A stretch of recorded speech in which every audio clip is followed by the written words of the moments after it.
하나님의 말씀은 고린도전서 7장 1절에서 16절입니다.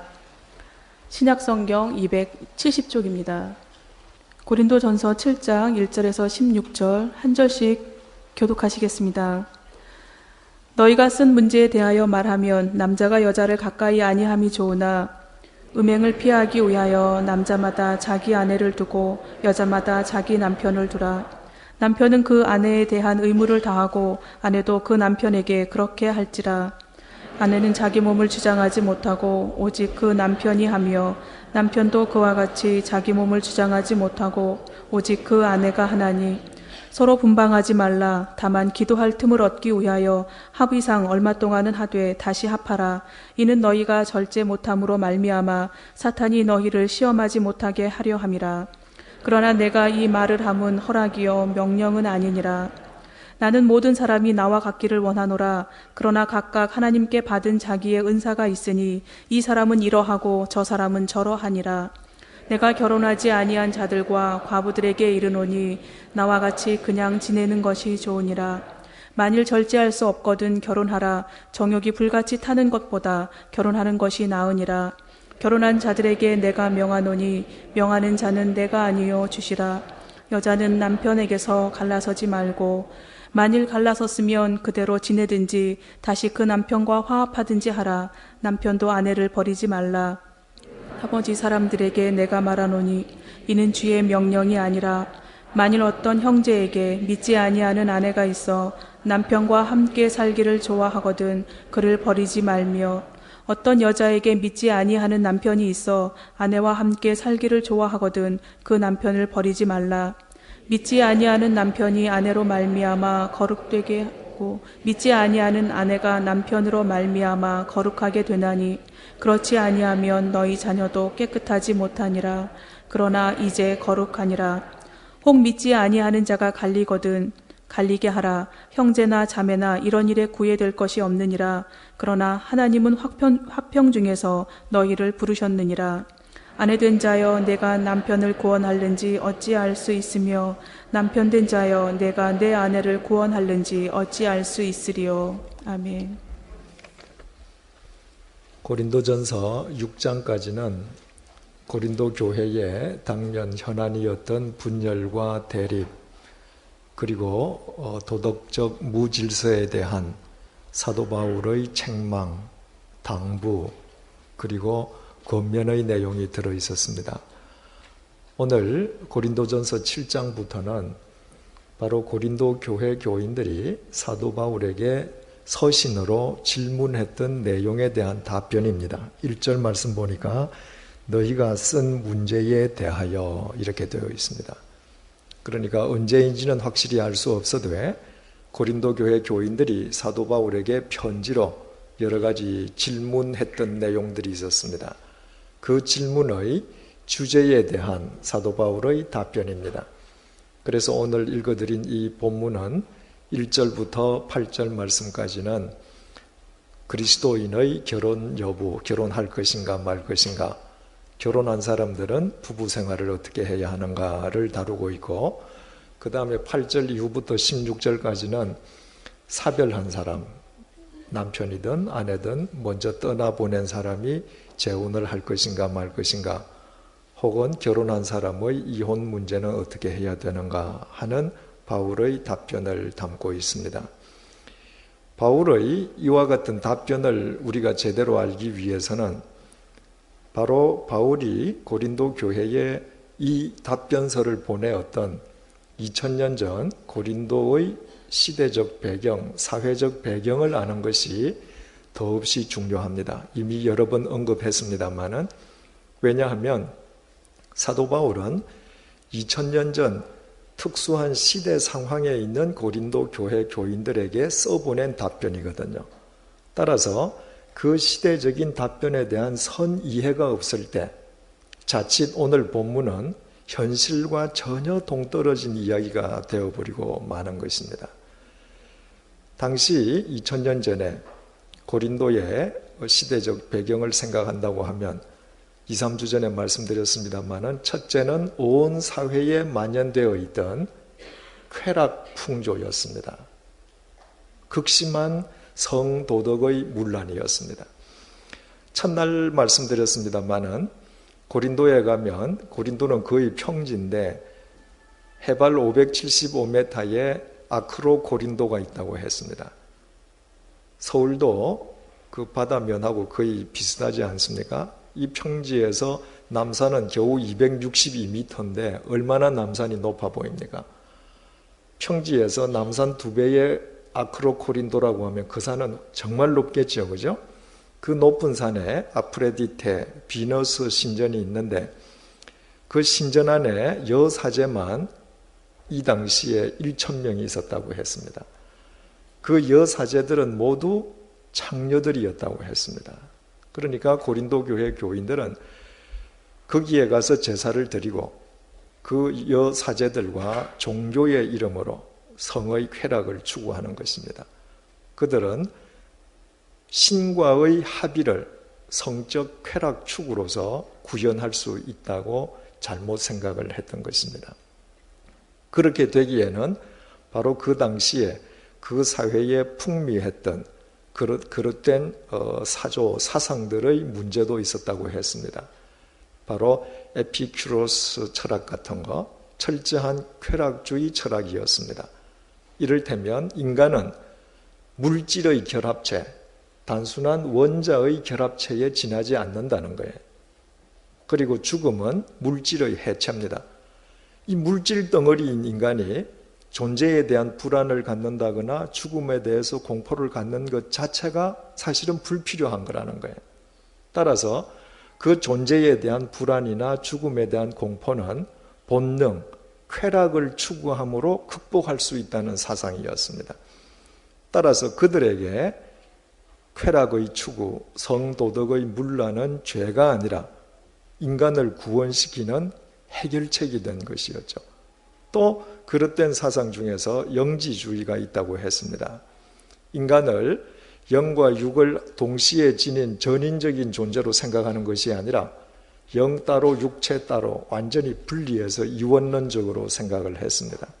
그래서 영혼은 고귀하고 썩어 없어질 육체 자체는 아무런 의미가 없기 때문에 육체로는 무슨 짓을 해도 고귀한 영혼에, 높은 차원의 영혼에 아무런 영향을 미치지 않는다고 생각을 했습니다.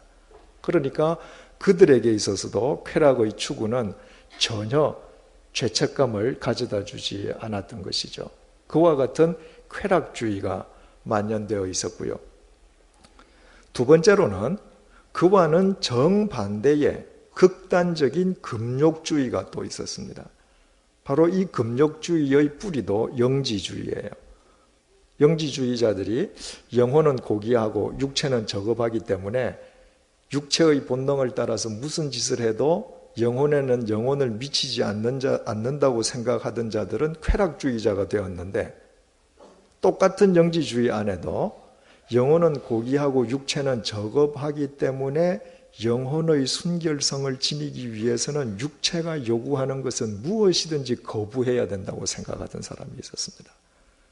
이를테면 결혼도 하면 안 되고, 내가 만약에 결혼했다가 그런 금욕주의에 빠진다면 부부 관계를 가져도 되지 않고, 심지어는 부부가 한 방에서 사는 것도 죄가 되고, 가정을 지키는 것도 죄가 되고, 이런 극단적인 금욕주의가 있었습니다. 세 번째 풍조는 우리가 잘 알다시피 철저하게 남성 위주의 사회 제도였습니다. 그 사회에서 여자는 단지 남자들의 부속물에 지나지 않았습니다. 따라서 부부지간이라고 할지라도 요즘 우리가 생각하는 남녀 평등한 관계, 대등한 관계에서 부부가 아니라 철저하게 여자는 남자의 종속물로서의 관계가 되는 것이죠.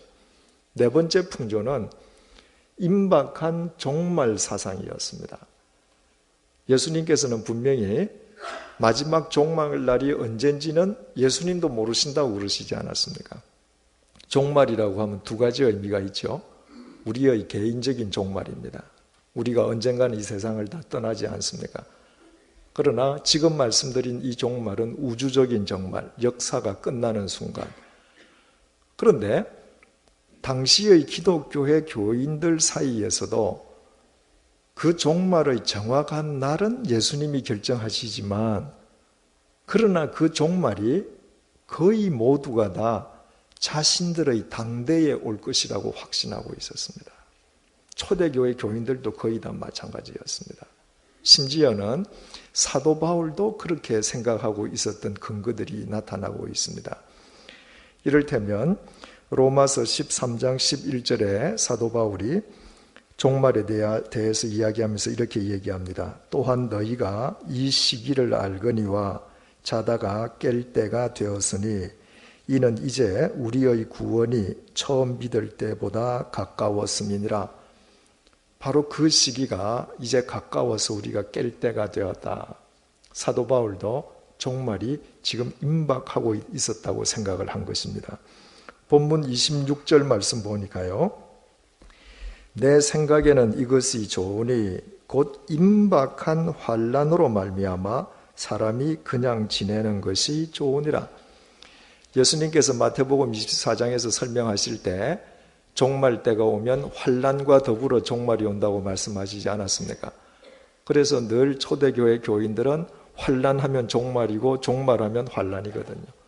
그런데 바울이 지금 뭐라고 얘기하느냐 하면 임박한 환난으로 이렇게 얘기했습니다.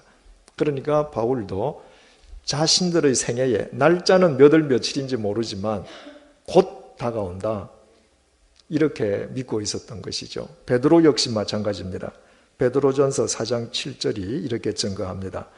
만물의 마지막이 가까웠으니 그러므로 너희는 정신을 차리고 근신하여 기도하라. 만물의 마지막, 종말 된 거지요. 그죠? 그러니까 우리가 종말을 이야기하지만 사실 누구도 내일 우주적인 종말이 있을 것이라고 생각을 안 해요. 그러니까 내가 지니고 있는 게 이게 다 중요한 겁니다. 지금 내가 하는 일이 중요해요. 그런데 오늘 자고 내일 아침에 우주적인 종말이라고 딱 정해졌다고 하십시다. 지금 내가 하는 게 뭐가 중요하겠어요? 지금 내가 가지고 있는 게 뭐가 중요하겠습니까? 그죠? 그래서 그 종말 의식이 진리대로 사는 데 있어서 굉장히 좋은 면도 있지만 잘못된 종말 의식을 가질 때는 모든 것이 다 무익해지고 무용해지는 오류에 빠지게도 된단 말이죠. 그와 같은 시대적인 배경 속에서 고린도 교회 교인들이 도대체 결혼은 해야 되느냐 마느냐, 결혼했으면 부부 생활은 어떻게 해야 되느냐, 나는 호랍인데, 나는 혼자 된 과부인데 재혼을 할까 말까, 이런 질문들을 바울에게 던졌고 그 특수한 상황 속에서 사도 바울은 일일이 답을 줬던 것입니다. 그래서 중요한 건 다른 사도 바울 서신에서는 찾아볼 수 없는 구절들이 나와요. 6절 말씀, 그러나 내가 이 말을 함은 허락이 아니요 명령은 아니니라. 지금 자신이 그들의 질문에 대해서 친절하게 하나하나 답변을 주고 있는데 이건 명령이 아니다. 하나님의 명령도 아니고 나 사도 바울의 명령도 아니다. 이것은 허락이다. 여기에서 허락이다라고 하는 싱그노메 하는 헬라말 단어는요, 그렇게 하면 좋지만 그렇게 안 해도 수용될 수 있다, 이런 단어입니다. 그러니까 사도 바울 역시도 자기가 주는 지금 이 답변이 시간과 공간을 초월한 절대 진리의 답변이 아니라 고린도가 처해져 있는 그 상황에 대한 답변임을 자기 스스로도 알고 지금 밝히고 있는 거예요. 또 10절 말씀 보면 결혼한 자들에게 내가 명하노니 명하는 자는 내가 아니요 주님이시다. 주님의 명령을 전할 때는 분명히 주님의 명이라고 밝히고 12절 그 나머지 사람들에게 내가 말하노니 이는 주의 명령이 아니다. 이건 주님의 명령, 절대 진리가 아니고 이 특수 상황 속에 있는 너희들에게 나의 주관적인 견해를 밝히는 것이다. 사도 바울은 분명히 지금 구별해서 답을 주고 있는 것입니다. 따라서 2000년 전 고린도와 오늘날 2006년도에 우리가 살고 있는 삶의 자리는 같은 부분도 있고 다른 부분도 있을 수 있죠. 따라서 2000년 전이라는 특수한 상황 속에 바울이 답변을 줬던 이 내용 자체보다 바로 이 내용이 담고 있는 본질적인 정신을 우리가 포착하는 것이 더 중요하다는 사실을 알게 됩니다. 이런 선 이해를 갖고 본문 1절을 보십시다. 너희가 쓴 문제에 대하여 말하면, 바로 너희들이 서면으로 질문한 그 질문에 대해서 대답하면 그 말이죠. 남자가 여자를 가까이 아니함이 좋으나, 여기에서 가까이 하다는 헬라 말은 합토마이인데 합법적인 결혼을 뜻합니다. 너희들이 결혼에 대해서 지금 나한테 물었는데 내가 거기에 대답하자면 남자 여자는 결혼 안 하는 게 좋다. 이게 바울의 답변입니다. 그러면 이것이 과연 성경의 뜻이고 하나님의 뜻인가? 남자 여자가 결혼 안 하는 것을 하나님께서 더 기뻐하시는가? 하나님께서 아담을 만드시지 않았습니까? 그리고 창세기 2장 18절 보니까 여호와 하나님이 이르시되 사람이 혼자 사는 것이 좋지 아니하니 내가 그를 위하여 돕는 배필을 지으리라 하시니라.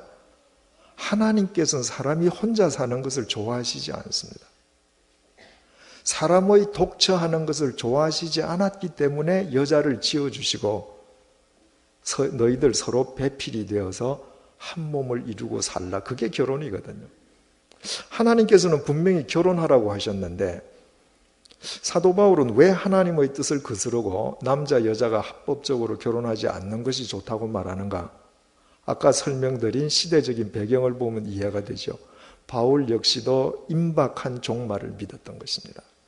그러니까 내일 세상이 끝난다면 그 종말을 대비하는 것이 더 좋지 구태여 결혼하는 것이 그리 중요할 수 있겠는가? 그러니까 이것은 지금 철저하게 하나님의 명령도 절대 진리도 아니고 사도 바울이 자신이 그 특수 상황 속에 갖고 있는 견해를 밝혀준 것입니다. 2절에 음행을 피하기 위하여 남자마다 자기 아내를 두고 여자마다 자기 남편을 두라. 결혼 안 하는 게 더 좋은데 결혼 안 하고 너희들이 만약에 음행을 저지를 수밖에 없다면 음행죄를 짓지 않기 위해서 남편을 두고 아내를 둬라. 그러니까 결혼을 고작 음행을 피하기 위한 수단 정도로 아주 동물적인 의미로 격화시킨 것처럼 보여요. 여러분, 남자 여자가 결혼하는 것이 단순히 음행을 피하기 위해서 결혼하는 것입니까? 그거 아니거든요. 창세기 2장 24절에서 하나님께서 이렇게 말씀하셨어요. 남자가 부모를 떠나 그의 아내와 합하여 둘이 한 몸을 이룰지라. 결혼은 둘이서 한 인생을 사는 거예요. 자라온 배경도 틀리고 사상도 틀리고 여러 가지 이질적인 남자와 여자가 둘이서 한 인생을 살기 위해서는 어떻게 해야 되겠어요? 각자가 먼저 사랑해야죠. 먼저 헌신해야 합니다. 먼저 봉사하지 않으면 안 돼요. 그러니까 결혼이야말로 신앙인이 신앙인으로서 참된 삶을 살아가기 위한 가장 중요한 출발점이에요.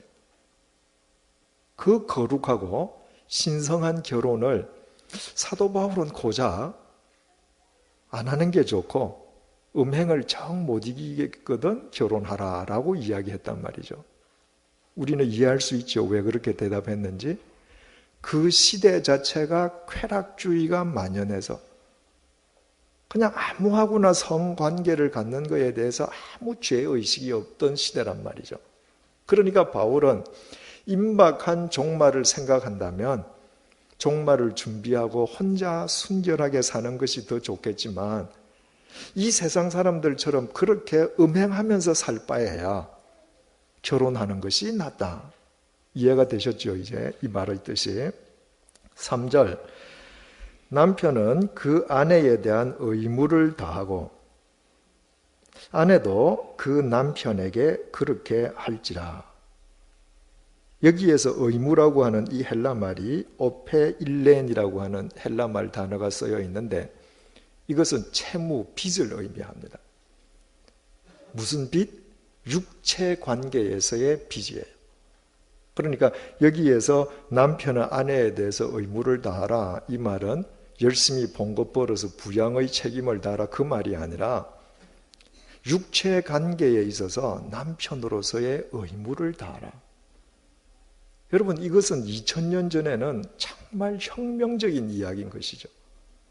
2000년 전 사회에서 여자는 남자의 성의 수단이고 놀이개,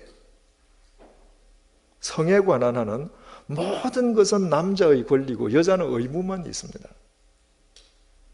그런데 사도 바울은 너의 아내는 너의 성적 놀이개가 아니라는 거예요. 네가 결혼한 남자라면 너의 아내에 대해서 육체적인 채무감을 갖고 그 의무를 너는 다해야 된다는 것입니다. 그러니까 정말 그 당시 사람들에게 있어서는 이 바울이 제시한 이 부부관계라는 것은 정말 새로운 출발선상에서 다시 생각하게 해주는 것이죠. 그 다음에 3절 하반절 보니까 아내도 그 남편에게 그렇게 할지라. 여기서는 우리가 선뜻 이해가 안 되죠. 왜냐하면 아까 말씀드렸듯이 부부 관계에 관한 한 모든 권리는 남자만 갖고 여자는 항상 의무만 있거든요. 그러니까 여자는 마치 성적 놀이개처럼 항상 의무를 다했어요. 그런데 왜 새삼스럽게 여자도 의무를 다하라고 하는가? 어떤 여자들을 두고 하는 말이겠어요? 금욕주의자 여자들을 두고 하는 얘기예요. 그러니까 결혼해서 잘 살다가 영지주의에 잘못 빠져서 남편과 여자가 관계를 맺는 것 자체를 불결하게 생각하는 여자들이 있었습니다. 지금 그 여자들한테 하는 얘기예요. 너도 남편에 대해서 아내로서의 의무를 다해야 한다. 4절 말씀, 아내는 자기 몸을 주장하지 못하고 오직 그 남편이 하며 남편도 그와 같이 자기 몸을 주장하지 못하고 오직 그 아내가 하나니. 극단적인 금욕주의에 빠져서 남자와 잠을 자는 것 자체를 금기시하는 여자들, 너희 몸은 네 몸이 아니라는 것이죠. 남편이 자기는 자기 몸으로 생각하고 아내에게 함부로 하려고 하는 사람에게 남편 너는 네 몸이 아니라는 겁니다. 서로 상대를 위한 헌신의 도구라는 거예요. 그래서 둘이 한 몸을 이룬다는 것입니다. 하나님께서 남자와 여자를 서로 만나서 부부가 되게 하시고 한 몸을 이루게 하셨잖아요. 그래서 내가 상대를 나를 위한 도구로만 보면 참 서로 불행해지죠. 그러나 나를 상대를 위한 도구로 생각한다면 그때부터 두 사람의 관계는 아름다워지는 것이거든요. 육체 관계도 똑같습니다. 내가 내 몸을 상대를 위한 헌신의 도구로 쓸 때 하나님께서 주신 성은 아름다운 선물이 되죠. 얼마나 성이 아름다우면 가장 깨끗한 생명이 성을 통해서만 나오잖아요. 그런데 상대를 나를 위한 도구로 전락시킬 때 성은 추하게 이지러집니다. 변태라는 말이 어디서 나오는 거죠? 자기만을 위한 거예요. 자기만을 위하면 정상적인 부부관계가 성립 안 되는 것이죠. 얼마나 그것이 극단화되느냐 하면 지금은 뭐 부부 스와핑 이런 소리까지 합니다. 얼마나 자기만을 위하면. 사도 바울은 지금 그걸 금하는 것입니다. 서로 부부가 결혼해서 한 몸을 이룬다라고 하는 것은 자기의 몸 자체가 상대방을 위한 헌신의 도구임을 알아라. 5절 서로 분방하지 마라. 분방하지 마라. 이게 헬라말로 메 아포스테레이테 이렇게 쓰여 있는데 그 말을 그대로 문자적으로 번역하면요, 상대의 권리를 강탈해서 물리치지 마라. 그러니까 너 권리만을 주장하면서 상대를 짓밟지 마라, 이런 이야기인데, 우리나라 말로 분방하지 마라, 각각방을 쓰지 마라. 이 굉장히 잘된 번역 같습니다. 제가 보는 데는 정말 잘된 번역이에요. 그러면 부부가 어쩔 수 없이 분방해야 되는 그런 부부도 있잖아요. 가령 예를 들면 체질상 말입니다. 남자는 여름에 에어컨을 틀고 자야 돼요. 그런데 부인은 여름에도 이불을 덮고 자야 됩니다. 그런 분은 더운 날 같이 자면 큰일 나죠. 딴방 써야 되지 않습니까? 제가 아는 부부 중에 그분들이 유럽에 처음 가서 자리를 잡기 전에 남편과 아내가 같이 한 그 큰 공장에서 일을 하셨는데, 남편은 밤 쪼고 부인은 낮 쪼예요. 그러니까 부인이 퇴근하고 오면 남편 출근하고, 부인이 퇴근하면 남편이 퇴근하면 부인이 출근해야 돼요. 그러면 그런 사람도 분방하면 큰일 난다. 무조건 같은 방 써라. 그러면 아까 처음 이야기한 경우처럼 체질이 틀리는 사람은, 한 사람은 매일 감기도 들던가 매일 열에 떠 죽던가 지금 후자의 경우 이 부부는 그 나무 땅에 가서 정착도 못할 거 아닙니까? 지금 그런 이야기인가? 그거 아니죠. 분방하지 말라고 이야기할 때 그 상대도 극단주의적인 금욕주의자들한테 하는 얘기입니다. 그러니까 극단적인 금욕주의자들이 남편 혹은 아내와 관계를 맺는 것 자체를 불결하게 생각할 뿐만 아니라, 나아가서 한 방에서 기거하는 것 자체도 난 못하겠다. 그런 사람들이 고린도 교회에 있었음을 의미하는 것입니다. 그래서 그런 목적이라면 분방하지 마라. 다만 기도할 틈을 얻기 위하여 합의상 얼마 동안은 하되 다시 합하라. 여기에서 기도할 틈이라고 하는 것은 우리가 일상적으로 하는 기도라는 의미의 기도가 아니라 깊이 몰두할 시간, 그 말입니다. 그러니까 단순 기도가 아니라 뭔가 정말 내가 하나님 앞에서 결심하고 식음을 전폐하고 깊이 기도해야 할 특별한 경우가 있다면 서로 합의해서 분방을 해라. 얼마 동안은 하되 다시 합하라. 이는 너희가 절제 못함으로 말미암아 사탄이 너희를 시험하지 못하게 하려 함이다. 그 시간이 끝나면 반드시 또 서로 합하라는 거예요. 가령 예를 들어서 내가 나는 금욕주의를 실시하는 것이 내가 더 좋은 신앙인이 되는 거야 라고 혼자서 극단적인 금욕주의를 실시하느라고 나의 남편이 어디 나가서 외도를 한다. 그건 내가 그 사람을 죄짓게 만드는 거잖아요. 그러니까 그 부부 관계에 그런 그릇된 금욕주의 사상으로 사탄이 틈타지 못하게 하나. 6절, 그러나 내가 이 말을 함은 허락이요 명령은 아니다. 명령이라고 하는 것은 시간과 공간을 초월해서 절대 불변하는 규범이죠. 그래서 사도 바울이 지금 자기가 더 잘 알아요. 내가 이야기하는 이것은 절대 규범이 아니다. 이것은 허락이다. 아까 말씀드렸듯이 안 지키더라도 수용은 된다. 그러나 지키면 더 좋다. 그러니까 이를테면 결혼을 할까 말까 물었을 때 결혼 안 하는 게 더 좋다. 그거 반드시 그렇게 하라는 게 아니다. 그렇게 안 해도 수용이 되는데 그 문제에 대한 나의 개인적인 견해는 이렇다. 바울은 지금 그걸 분명하게 밝혀주고 있습니다.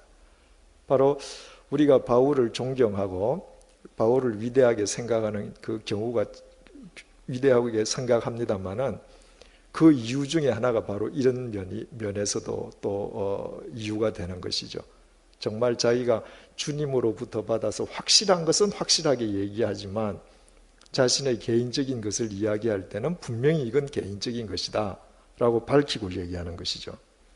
7절, 나는 모든 사람이 나와 같기를 원하노라. 여기에서 나와 같기를 원한다 라고 하는 것은 바울의 독신 생활을 뜻한다고 다들 이해하고 있습니다. 그래서 바울이 나처럼 독신이 되기를 바란다. 그래서 이 구절을 근거로 해서 성직은 독신이어야 한다라고 생각하는 분들도 계셔요. 하여튼 그것은 다음 절에 가서 다시 살펴보겠습니다. 7절 하반절, 그러나 각각 하나님께 받은 자기의 은사가 있으니 이 사람은 이러하고 저 사람은 저러하리라. 가령 주님을 위해서 독신으로 산다면 그 독신도 하나님의 은사라는 거예요. 하나님 은사 없이는 안 된다는 겁니다. 이 사람은 이렇게 하고 저 사람은 저렇게 하리라. 행복한 부부 생활을 하는 것도 하나님의 은사라는 것이죠. 그러니까 결국 독신이 좋으냐 부부 생활이 좋으냐가 아니라 내게 주어진 하나님의 은사가 무슨 은사인지를 생각해라. 그 다음에 8절, 내가 결혼하지 아니한 자들과, 여기에서 결혼하지 아니한 자들, 이것은 남성 복수형이에요. 결혼하지 않은 남자들 이 말이에요. 그런데 그 남자들하고 병행 구절이 뭐냐 하면 내가 결혼하지 아니한 자들과 과부들에게 이르노니. 그러니까 제일 위에 7장 1절에 남자가 여자를 가까이 아니함이 좋다. 남자가 여자와 합법적으로 결혼 안 하면 좋겠다라고 말하고, 다시 8절에서 결혼하지 아니한 자들과 과부들에게 이르노니 이렇게 밝혔다면 여기에 결혼하지 않은 자들은 어떤 자들이겠어요? 상처한 남자들로 보는 것이 타당하겠죠. 상처했는데 아직 재혼은 안 한 남자들이에요. 그래서 호랍이나 과부나, 지금 그 말이죠. 호랍이나 과부들에게 이르노니 나와 같이 그냥 지내는 것이 좋다. 나처럼 결혼하지 말고 그냥 지내는 것이 좋겠다. 이렇게 이야기를 했습니다. 그렇다면 바울은 결혼을 안 했는가? 왜 자기를 하필이면 호라비와 과부 이야기를 할 때 나처럼 그냥 지내라고 했는가? 이제 바울에 대해서 우리가 좀 따져봐야 되지 않겠어요? 고린도전서 9장 5절에서 바울이 이렇게 얘기했습니다. 들어보십시오. 다른 사도들, 같이 찾아보실까요? 네. 고린도전서 9장 5절, 우리가 다른 사도들과 주의 형제들과 게바와 같이, 게바는 누구죠? 베드로죠. 그러니까 예수님 공생의 초기부터 베드로는 이미 장모가 있었죠. 부인이 있었죠. 그러니까 예수님의 제자들 사도들이 독신인 것이 아니라 다 결혼했습니다. 그래서 바울이 우리가 하는 우리는 바나바와 자기를 얘기하는 거예요. 우리가 다른 사도들과 주의 형제들과 게바와 같이 믿음의 자매된 아내를 데리고 다닐 권리가 없겠느냐. 그러니까 예수님의 제자들이 나이가 들어서 선교 여행을 갈 때 다 아내를 데리고 다니면서 아내의 도움을 받았습니다. 예수님의 제자들은 다 결혼했죠. 그러니까 바울이 지금 자기는 나는 내가 누릴 권리가 참 많이 있지만 나는 이런 권리를 다 사용하지 않는다는 것을 강조하면서 한 말이, 내가 다른 사도들처럼 나도 부부 동반 못하는지 아니? 이렇게 얘기했습니다. 만약에 사도 바울이 야 나도 다른 사도들처럼 결혼 못할 줄 아냐? 이러면 결혼 안 한 사람이죠. 그런데 야 내가 다른 사도들처럼 나도 부부 동반 못할 줄 아니? 그것은 누군가가 있다는 겁니까? 없다는 겁니까? 있을 경우에만 그렇게 표현되는 겁니다. 그죠? 또 사도행전 26장 10절에서 안 찾으셔도 됩니다. 들어보십시오. 사도행전 26장 10절에서 바울 자신이 이렇게 밝혔습니다. 대제사장들에게 권한을 받아 가지고 많은 성도를 옥에 가두며 또 죽일 때에 내가 찬성 투표를 하였고,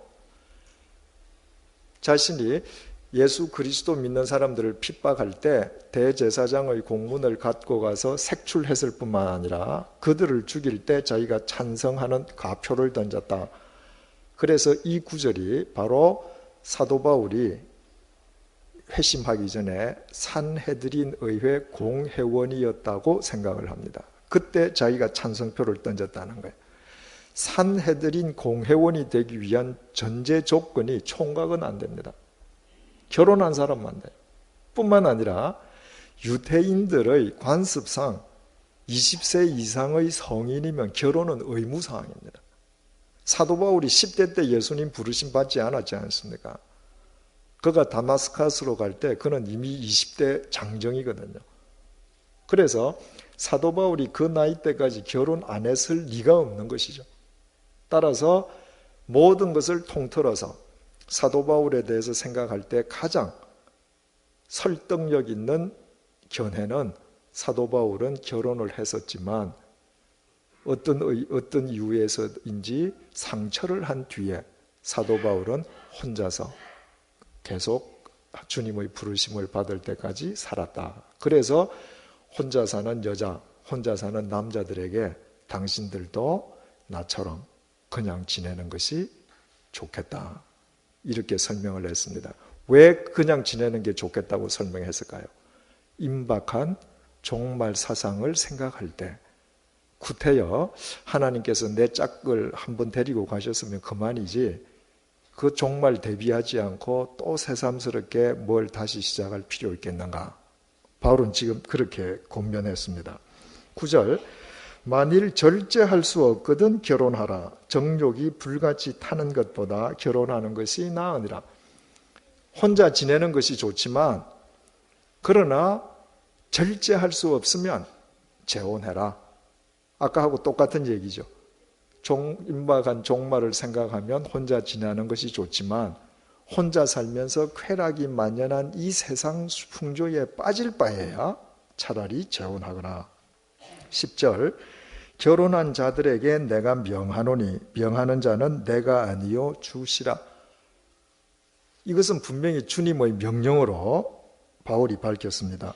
여자는 남편에게서 갈라서지 말라. 자, 여기서도 우리가 질문을 제기하게 되죠. 2000년 전에 여자는 이혼의 권리가 없습니다. 한 번 시집가면 죽을 때까지 그 집에서 살아야 돼요. 그러나 남자는 언제든지 이혼을 선포할 수 있었어요. 너 짐 싸 하면 끝이에요. 그리고 정서 하나 써주면 끝입니다.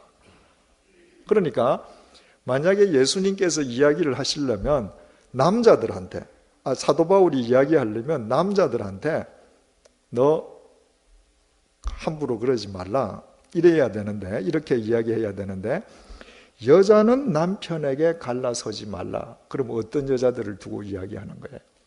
극단적인 금욕주의자 여자들한테 이야기하는 겁니다. 자, 금욕주의 여자들이 남편하고 관계 갖는 거 싫다. 조금 더 나아가니까 같은 방에서 내 못 살겠다. 조금 더 나아가니까 아예 결혼 호적을 같이 하고 있는 것조차도 나는 못하겠다. 그리고 가정을 버리고 떠난 사람들이 속출했다는 겁니다. 한번 말씀드린 기억이 있습니다만은 미국에서 대주교를 역임했던 로마 가톨릭 교회의 쉘턴 주교는 남자보다 여자들이 더 영적일 수밖에 없는 이유는 바로 여자는 인간의 육체와 하나님이 내려주시는 영혼이 만나는 자궁을 가지고 있기 때문이라 그래요. 그렇잖아요, 그죠? 여자가 자기 그 자궁 속에 생명을 잉태하는데 그 속에 하나님께서 주신 영이 그 아이와 만나서 전인적인 존재가 되지 않습니까? 그래서 어느 시대, 어느 나라나 여자들이 남자보다 더 영적일 수밖에 없다는 거예요. 우리는 충분히 동의할 수 있습니다. 그러나 건강할 때 영적으로 남자보다 더 성숙할 수 있는 것이지, 잘못되었을 경우에 남자보다 여자들이 영적인 실수를 훨씬 더 많이 해요. 1992년도에 이장님에 의한 휴거 사건이 있었을 때 얼마나 많은 사람들이 가정을 버리고 거기 들어갔습니까? 그래서 1992년 10월 28일 날 그 TV가 생중계했잖아요. 그죠? 그때 하얀 옷 입고 말이죠. 우리를 불쌍한 듯이 잘 있으라고 빠이빠이 하고 그 예배당에 들어가던 사람의 남녀 성비를 보세요. 전부 거의가 여자입니다. 여자들은 잘못된 데 빠지면 이렇게 쉽게 가정을 버려요. 지금 바울은 그 이야기 하는 겁니다. 절대로 그렇게 하면 안 된다는 거예요. 여러분 한번 생각을 해보셔요. 하나님을 믿는 그리스도인 주부에게 있어서 지켜야 할 첫 번째 땅끝은 아프리카가 아니라 내 가정이잖아요. 지금 바울은 그 이야기를 합니다. 11절 만일 갈라섰으면 그대로 지내든지 다시 그 남편과 화합하든지 하라. 남편도 아내를 버리지 말라. 남편은 그 당시에 하도 많이 버렸으니까 이건 지금 뒤에 그냥 하나 끼워져 있고, 만약에 갈라섰으면 그대로 지내든지, 갈라섰으면 지내든지는 어떤 경우일까요? 내가 잘못된 극단적인 금욕주의에 빠져서 내가 남편하고 헤어졌습니다. 그런데 내가 잘못을 깨달았고 보니까 그 남편이 재혼했어요. 그때 가서 내가 이혼시키고 다시 살 수 없잖아요. 그러니까 그런 경우라면 혼자 지내든가 아니면 남편과 화합하든지 하라. 남편도 아내를 버리지 마라. 12절 그 나머지 사람들에게 내가 말하노니 이는 주의 명령이 아니라, 아까 6절까지 한 말 위에 것도 명령이 아니고 싱그노메였고 지금부터 하는 말도 주님의 명령이 아니라 바울이 자기의 견해를 밝히는 겁니다. 만일 어떤 형제에게 믿지 아니하는 아내가 있어 남편과 함께 살기를 좋아하거든 그를 버리지 말며.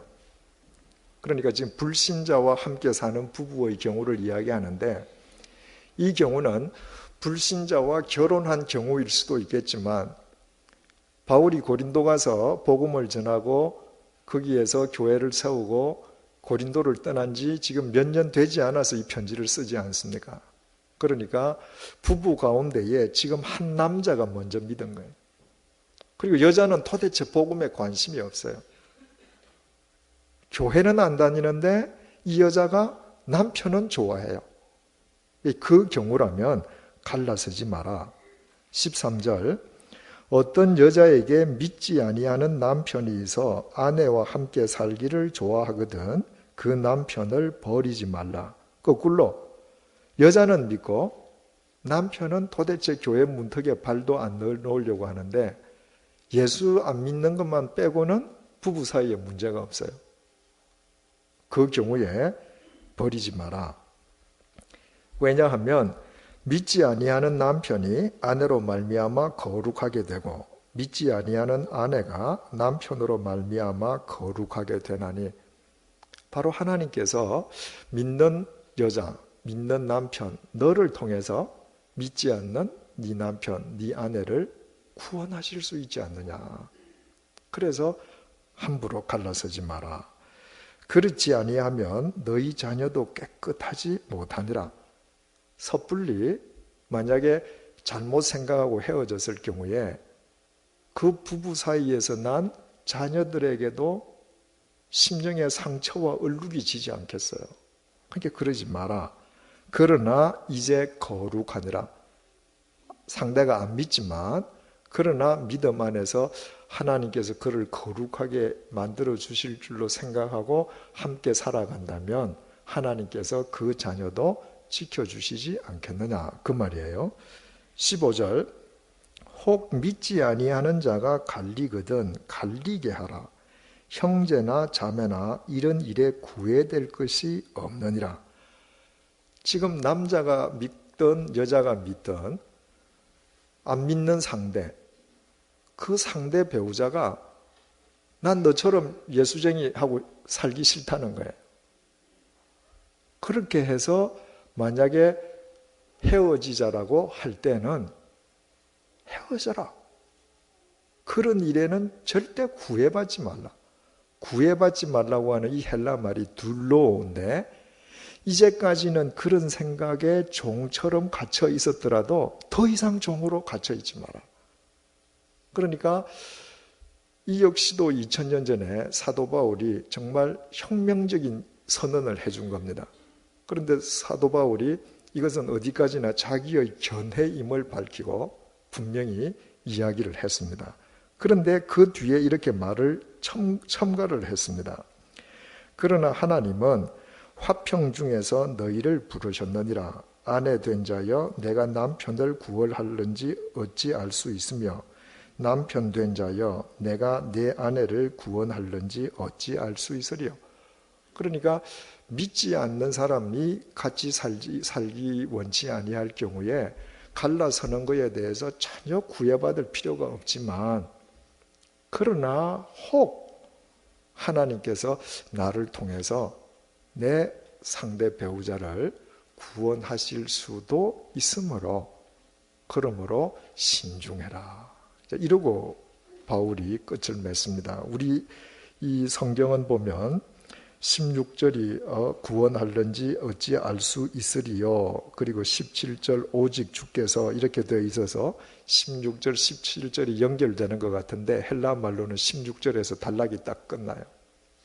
그러면 15절 16절을 우리가 우리의 그 오늘날 삶 속에 이 두 구절만을 적용시킨다면 우리가 이렇게 생각할 수 있죠. 바울이 갈리면 갈리고 구애받지 마라. 그러나 하나님께서 혹 구원하실지 어떻게 알겠느냐. 이것을 오늘날 우리 시대에 적용을 해본다면 우리가 세 가지로 나누어서 생각할 수 있죠. 첫 번째, 정말 그 배우자가 정말 믿음이 없어서 내 믿음의 걸림돌이 되어서 혼자 살게 되신 분들이 있습니다. 우리 가운데에는. 이 사회에는 그런 분들이 계셔요. 그런 경우에는 더 이상 그 문제에 대해서 이제 매달려서 죄책감을 가질 필요가 없죠. 내가 정말 이제는 하나님의 자녀로서 어떻게 내가 더 잘 살 수 있을 것인가? 그것을 생각하는 자가 되면 되죠. 그죠? 두 번째로, 내가 지금 도장을 찍을까 말까 하는 분들이 계실 수 있습니다. 그죠? 그 경우에는 도장은 언제든지 찍으면 돼요. 더 신중하게 생각을 해봐야죠. 찍으면 다 끝나는 겁니다. 그래서 내가 지금 현재 고민하고 있는 사람이라면 내가 하나님 앞에서 한 번쯤은 더 생각해야 되지 않겠는가. 세 번째 케이스로 결혼을 앞두고 있는 사람이라면 이왕이면 배우자는 믿는 사람이어야 된다는 사실을 우리는 알게 됩니다. 예수님께서 주 예수를 믿으면 너와 네 집이 구원을 얻으리라 그렇게 말씀하셨기 때문에 내가 불신자하고 결혼해도 선교적인 차원에서 하나님께서 구원해 주실 것이다. 그런 믿음으로 평생을 살면 하나님께서 구원해 주시죠. 그런데 그런 분들은 평생을 울면서 살아야 됩니다. 그래서 내가 상대를 좋아할 때는 그저 결혼만 하면 다 될 것처럼 생각되지만 여러분들 주위에 안 믿는 불신자하고 결혼해서 그 상대가 지금 믿으신다 할지라도 그 과정을 한번 이야기를 들어보십시오. 얼마나 울면서 지냈는지. 그리고 믿지 않은 분들하고 결혼하신 분들의 한번 충고를 들어보십시오. 90%는 하지 말라 그럴 겁니다. 믿지 않는 사람하고는. 자, 오늘 우리가 이 7장에서 1절에서 16절 말씀까지를 보면서 이 내용 하나하나를 우리가 살펴봤어요. 바로 2000년 전 특수한 상황 속에 있는 고린도 교회 교인들이 질문한 결혼을 하는 게 좋으냐 안 하는 게 좋으냐, 결혼했을 때 부부 관계는 어떻게 맺어가야 되느냐, 내가 사별했을 때 재혼을 할까 말까, 이런 경우에 이혼을 할까 말까에 대해서 사도 바울은 자신이 아는 한 최선을 다해서 성의껏 답변을 줬습니다. 그렇다면 이 답변을 토대로 해서 우리가 얻을 수 있는 교훈은 두 가지라고 우리가 결론을 맺을 수 있습니다. 첫째로 우리가 그리스도인으로 이 세상을 바르게 살아가기 위해서는 시대적 풍조를 언제든지 거스를 수 있어야 된다는 거예요. 고린도 교회에 왜 이런 문제들이 있었는가? 주님을 믿는다라고 하면서도 그 사회에 만연되어 있던 쾌락주의, 남성 중심의 어떤 가부장적인 잘못된 제도, 극단적인 금욕주의, 잘못 생각한 임박한 종말주의 같은 시대적인 풍조로 인해서 자신들의 신앙을 바르게 못 지키고 흔들리고 고민하지 않아야 될 문제를 고민했음을 우리는 알게 됩니다. 따라서 우리가 이 21세기에 우리가 이 21세기를 풍미하고 있는 시대적 풍조들이 있잖아요. 그 시대적인 풍조에 휩쓸려 가면 우리 역시도 주님을 믿는다라고 하면서도 세상에서 갈대처럼 살 수밖에 없습니다. 우리가 정말 진리를 쫓아 산다고 하는 것은 이 시대적인 풍조에 휩쓸리지 않고 이걸 거슬러 가는 거예요. 그러기 위해서는 우리는 하나님의 말씀을 나의 입맛에 맞는 요절 몇 개만 잡고 살려는 생각을 버리고 하나님의 말씀을 통전적으로 읽고 이해하고 받아들이고 내 속에 채우는 과정이 중요한 거죠.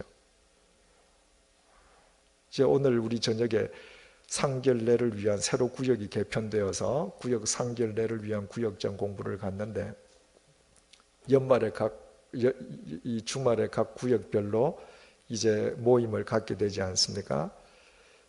여러분 어떤 목사가 아무리 설교를 잘한다 할지라도 여러분들 주일 예배 참석해서 목사 30분 설교 듣고 여러분들의 인생관이 새롭게 변하고 이 세상에서 새로운 피조물로 살 수 있다. 그건 어렵습니다. 그러나 구역 식구들과 함께 주님의 말씀을 깊이 묵상하고 또 구역 식구들끼리 함께 정말 성경을 읽어나가고 하는 가운데에 세상의 풍조를 거스를 수 있는 하나님의 사람으로서의 힘이 배양되는 겁니다. 이 공부 끝나고 구역 시상하겠습니다마는 1등한 구역, 2등한 구역, 성적이 높은 구역들은 대개 성경만 읽은 구역이에요. 그냥 함께 구역 식구들이 함께 한 마음이 되어서 성경을 읽어 나간다는 거 언제 여러분들 읽어보시겠어요? 그죠? 두 번째로 결혼에 관한 한 최대의 화두는 화평이라는 것입니다. 그 화평이라고 하는 것은 결혼한 나와 아내, 나와 남편 그 두 사람 당사자들 뿐만 아니라 그 사람들 사이에서 태어난 자식들, 부모, 형제들, 주위에 있는 사람들 모두가 화평하기 위해서 결혼 생활을 소중하게 다루어야 된다는 것입니다. 15절 말씀 제일 하반절 보니까 그러나 하나님은 화평 중에서 너희를 부르셨느니라.